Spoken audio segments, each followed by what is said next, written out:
Hi, I'm Gus Hansen.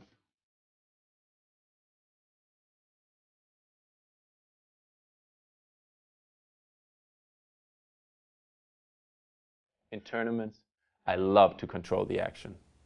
Throughout the years, I've found that being the aggressor is the best way to make final tables and to win them once you get there.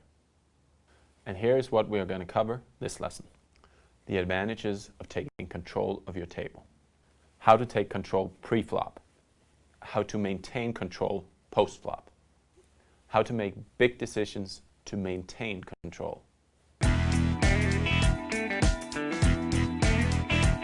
The problem with the super tight approach is really that I don't really believe you can win a tournament playing waiting for the nuts. I mean, basically, if you wait for the nuts, hoping to double up when you have the big hand, you need to double up maybe 12, 13 times throughout the tournament, and that's basically a 2,000 or 4,000 to 1 shot. And I don't think that's the right approach. I think your chances improve dramatically if you play much more aggressively, pick up antes, steal a little here, steal a little there, and maybe you only need to double up maybe 7 or 8 times, get the lucky break. For a new player, it can be difficult to sit down at the table and play the Queen 7 offsuit, raise and re-raise with the King 9, stuff like that. That's really tough. You're used to having the good hands, at least having an overpair or maybe flopping top pair and then making the decision from there.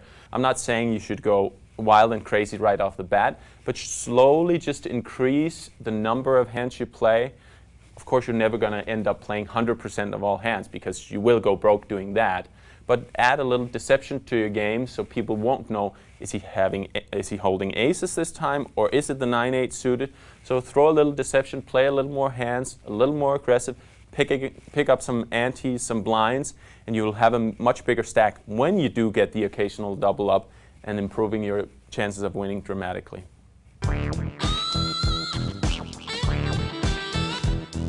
Going back to the Aussie Millions 2007, I was actually only all in 4 times throughout the entire tournament. Part of the reason, of course, was the fact that I was chip leader at my table. I was chip leader throughout most of the tournament.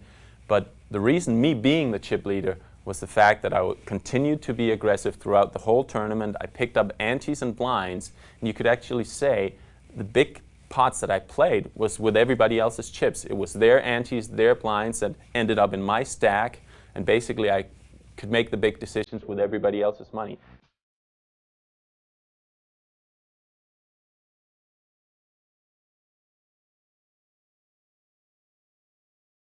Deciding which approach to take throughout the tournament really depends on the ante and blind structure.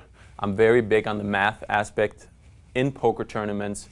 And basically, you should look at your chip stack and you should look at the blinds and the antes. Definitely, if we take a 200, 400 level, blinds are 200, 400, and the ante is 50, I call it the ante and blind level are comparable at a 4-to-1 ratio. 4-to-1 is the normal throughout tournaments, but sometimes you see 3-to-1 ratios, sometimes you see 6-to-1 ratios.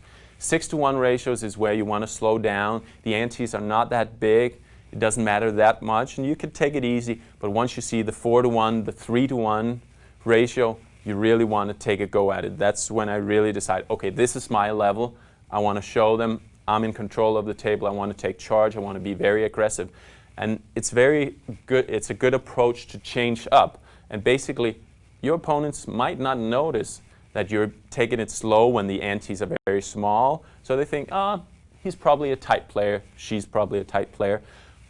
And then you change gears.